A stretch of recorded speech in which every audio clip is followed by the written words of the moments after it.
গ্রাম মানেই বসতি, আর সেই বসতি গড়ে ওঠে নারী ও পুরুষের সমন্বয়ে তৈরি পরিবার ঘিরেই। কিন্তু এমন এক গ্রাম যেখানে কোনো পুরুষ বসবাস করে না, শুধু নারীরাই থাকেন এই গ্রামে। জানেন কোথায় আছে সেই আজব গ্রাম? এই গ্রামে পুরুষতান্ত্রিক সমাজের প্রথা ভেঙে নারী শক্তি অনন্য দৃষ্টান্ত তুলে ধরেছে।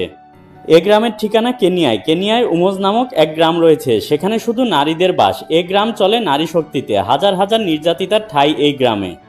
সমাজের নির্যাতনের শিকার হয়ে এই পুরুষ বর্জিত গ্রামে তারা বাসা বেঁধেছেন, তাদের নিজের মতো করে গড়ে তুলেছেন সংসার। সামাজিক অত্যাচার ও শোষণ নির্যাতনকে পেছনে ফেলে এই গ্রামের নারীরা তৈরি করেছেন নিজস্ব এক পরিচয়। কি রয়েছে এর নেপথ্যে? চলুন আমরা জেনে নিই সেই ঘটনা। ৩০ বছর আগের ঘটনা। সাম্বুর সম্প্রদায়ের কয়েকজন নারী গোড়াপত্তন করেন এই গ্রামের।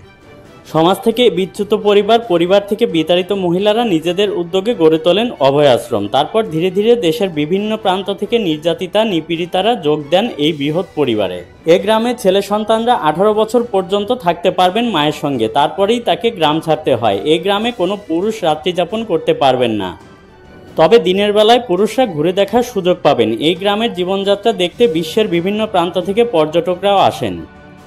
তারা এই গ্রামে এসে শুরু করেন কাঁধে কাঁধ মিলিয়ে বেঁচে থাকার লড়াই। এখন দিন বদলেছে, একজন মহিলার জীবনের সিদ্ধান্ত একান্তই তার নিজের। তিনি কি করবেন, কার সঙ্গে জীবন কাটাবেন, কিভাবে জীবন কাটাবেন, সেই সিদ্ধান্তের অধিকারী তিনি নিজেই।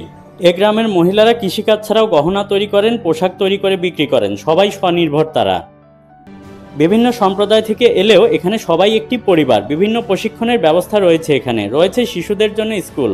সামাজিক কুপ্রথার বিরুদ্ধে লড়াই করে স্বতন্ত্র পরিচয় স্থাপন করাই উমোজ গ্রামের মহিলাদের লক্ষ্য।